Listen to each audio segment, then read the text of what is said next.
बांसवाड़ा डूंगरपुर के वागड़ क्षेत्र के कद्दावर नेता मालवीय ने कांग्रेस प्रदेश प्रभारी सुखजिंदर सिंह रंधावा, प्रदेश अध्यक्ष गोविंद सिंह डोटासरा और नेता प्रतिपक्ष टीकाराम जूली से मुलाकात की, जहां मालवीय ने कांग्रेस वापसी की बात कही है।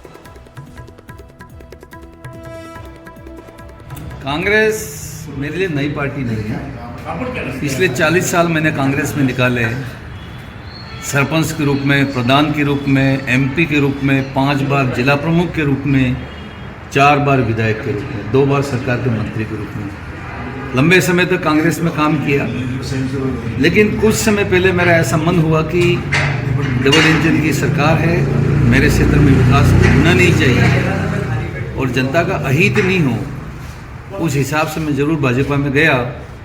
लेकिन वहाँ जाने पर मैंने देखा कि अपना एडजस्टमेंट, अपनी सहमति ठीक ढंग से यहाँ पे नहीं बन सकती है और इसलिए मैंने अपने मन के अंदर अपने कार्यकर्ताओं से राय लेके तय किया कि कांग्रेस पार्टी में जाना चाहिए और आज नहीं तो कल कांग्रेस पार्टी का राज अगले टाइम वापस आ रहा है राजस्थान में, इसको कोई नहीं रोक सकता और इसलिए वापस मैं कांग्रेस में आज मैंने रंधावा जी हमारे AICC के महासचिव, उनकी मौजूदगी, डोटासरा जी हमारे प्रदेश अध्यक्ष जी, जूली जी हमारे CLP, इन सब की मौजूदगी के अंदर मैंने अपनी सहमति व्यक्त कर दी और आज से ही मैं कांग्रेस का एक सिपाही हूँ, ऐसा मेरा मानना है। दुपट्टा पहना के पार्टी ज्वाइन कराई गई आज? नहीं, दुपट्टा वगैरह तो कई दुपट्टे पहने के लाखों की संख्या में हमारी मीटिंग होने वाली है, बहुत बड़ी मीटिंग होने वाली है। दिन पार्टी में एंट्री हो गई आपकी वापस? पूरी तरह से एंट्री होगी। मुक्ति सागर महाराज ने संतारा लिया। पिछले 16 दिनों के बाद संतारा व्रत के बाद समाधि हुई। दिगंबर जैन मंदिर में चल रहा था यम संलेखना व्रत। महाराज की समाधि से पिड़ावा क्षेत्र में शोक की लहर है। जैन मुक्ति सागर का पिड़ावा में अंतिम संस्कार होगा।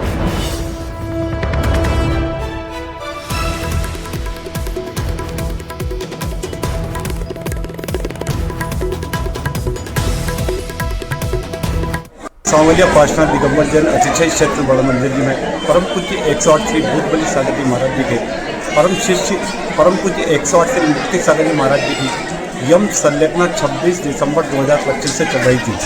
आज उनकी अंतिम मरण समाधि हो चुकी है। मुक्ति सागर जी महाराज जी की आज समाधि हुई है। 16 दिन से महाराज जी यम संलेखना पे थे। शरीर उनको छोड़े उससे पहले उन्होंने शरीर को छोड़ दिया और अच्छी तरह से अपना समाधि मरण किया। ऐसे गुरुवर मोक्ष को प्राप्त हो। नमोस्तु गुरुवर, नमोस्तु गुरुवर, नमोस्तु गुरुवर।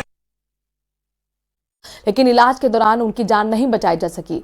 प्रारंभिक तौर पर मौत का कारण हार्ट अटैक माना जा रहा है। घटना के बाद पुलिस विभाग में शोक की लहर है, तो वहीं वरिष्ठ अधिकारियों ने भी अस्पताल पहुंचकर घटना पर दुख जताया है।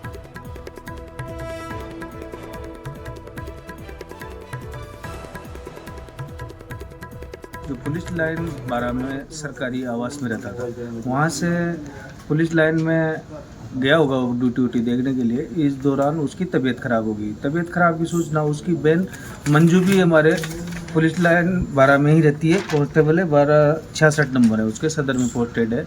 उसको सूचना दी, उसके चाचा की लड़की बनती है ये। उसको सूचना दी तो वो भी आई वहाँ देखा तो उसकी तबीयत खराब थी। तबीयत खराब होने की वजह से उसको इलाज के लिए प्रिया अस्पताल में लेकर आए। परिवारजनों को सूचना दी, परिवार में भी उसके ताऊ जी आए, मार साहब हैं एक, वो आए तो इलाज के दौरान उसकी मृत्यु हो गई। सभी घर वालों ने मौत का कारण अटैक बताया है।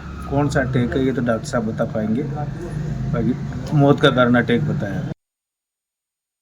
ये खबर आपको सावधान करने वाली है। प्रदेश भर में लुटेरी दुल्हन का गैंग एक बार फिर सक्रिय हो गया है। ताजा मामला सिरोही के कालंद्री में एक युवक को घर बसाना भारी पड़ गया। यहां लुटेरी दुल्हन ने बिचौलियों के साथ मिलकर ठगी का मायाजाल बिछाया। देखिए इस ठगी की पूरी कहानी।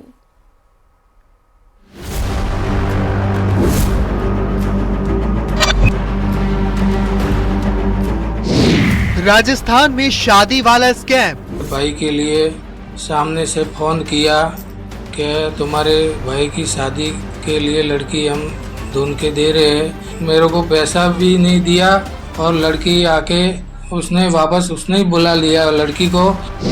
नकली रिश्तों की असली ठगी।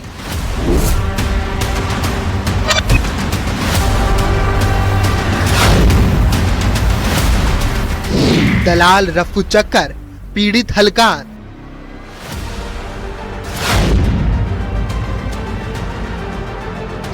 लुटेरी दुल्हन गैंग से सावधान।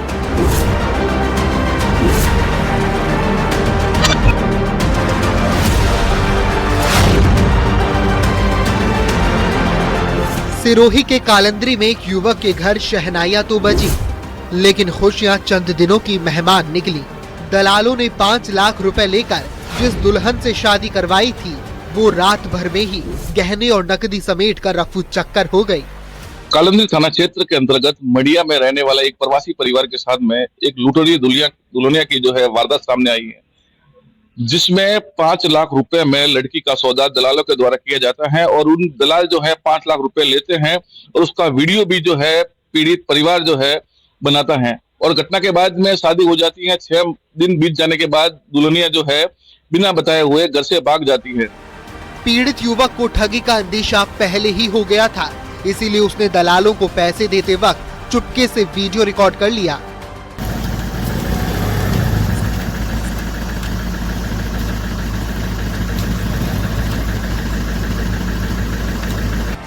दरअसल लंबे वक्त से पीड़ित की शादी नहीं हो रही थी, जिसके बाद पीड़ित ने परिजनों के साथ मिलकर 2 बिचौलियों से शादी की बात कही।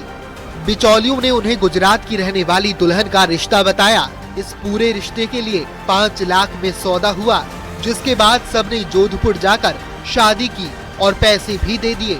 लेकिन शादी के 6 दिन बाद दुल्हन बिना बताए घर से भाग गई। तब से ही आर्थिक तंगी और मानसिक प्रताड़ना झेल रहा पीड़ित हर रोज कालंद्री थाने के चक्कर काट रहा है। बिचौलिए अब भी फरार हैं और कछुए की चाल से चल रही जांच ने पीड़ित की उम्मीदें तोड़ दी हैं। लीलाराम जी एजेंट बने और हमको बुलाया कि इतने 5 लाख रुपया देना पड़ेगा तो तुम्हारे भाई की शादी हम साथ में आके करवा देते। 1 लाख रुपये का वीडियो भी बनाया है, तो अभी वो मेरे को पैसा भी नहीं दिया और लड़की आके उसने वापस उसने ही बुला लिया लड़की को और दूसरी जगह क्या मालूम कहाँ भेज दिया और मेरा पैसा भी नहीं दे रहे।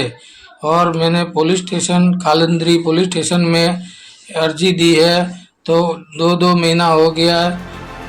बिचौलियों के जाल में फंसकर एक युवक अपनी जिंदगी भर की पूंजी गंवा चुका है। लिहाजा सावधान रहें और सतर्क रहें। शादी जैसे अहम फैसलों में पूरी जांच पड़ताल के साथ ही रिश्ता जोड़ें, ताकि आगे कोई और परिवार लुटेरी दुल्हन का शिकार न बन पाए। Bureau report, news 18।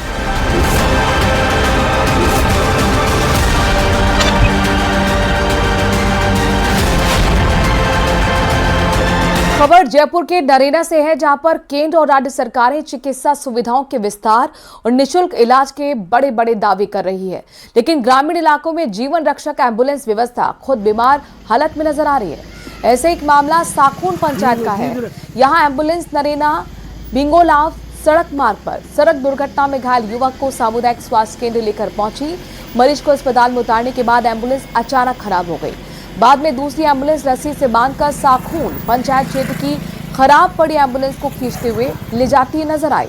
मरम्मत के बाद एम्बुलेंस को साखून सीएससी के लिए रवाना किया गया। इसका वीडियो सोशल मीडिया पर वायरल हो रहा है।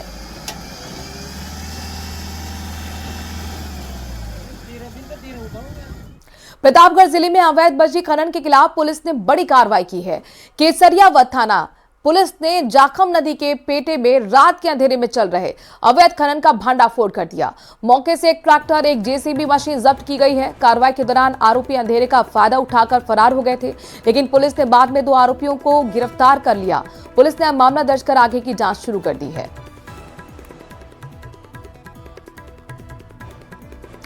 खैरथल तिजारा जिले के टप्पूकड़ा कर्मपुर स्थित एवलॉन रंगोली सोसाइटी में बिल्डर के खिलाफ निवासियों का गुस्सा फूट पड़ा है।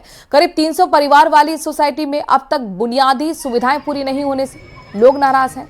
निवासियों का आरोप है कि STP, fire fighting system, lift, electrical कार्य और एग्जिट रोड जैसे वादे अधूरे हैं, जबकि बिल्डर ने नया टावर बनाना शुरू कर दिया है। इसके विरोध में सोसाइटी निवासियों ने धरना प्रदर्शन कर निर्माण कार्य रुकवा दिया। मौके पर पहुंचे सोसाइटी प्रधान ने साफ कहा कि समाधान निकलने तक नया निर्माण शुरू नहीं होने दिया जाएगा। हम यहाँ सभी इसलिए इकट्ठा हुए हैं कि हमारा एक टावर है 8 नंबर टावर जो RWA के बिना परमिशन के चालू किया गया है, जिसके बारे में हमें पता नहीं था। तो हमने उसका विरोध किया है क्योंकि बिल्डर ने हमारे पूरे काम किए नहीं है और एक नया टावर का काम चालू कर रहा है। बिल्डर ने जब ये सोसाइटी सबको हैंड ओवर करी तो बहुत सारे काम उसने बीच में ही छोड़ के और साइड बैठ गया। लाइक दैट लिफ्टें चालू नहीं थी, जिसमें 2 टावर हैं हमारे 6 नंबर और 7 नंबर, जिनमें लिफ्ट लगी ही नहीं, चालू होने की तो बात छोड़िए। और जो इलेक्ट्रिक पैनल है वो सारे खुले पड़े हैं, कभी भी वहाँ उसका खतरा हो सकता है। इसके लिए बिल्डर से कई बार बात हुई कि इन पैनल को सही करा दो, लेकिन उसको नहीं सही कराया।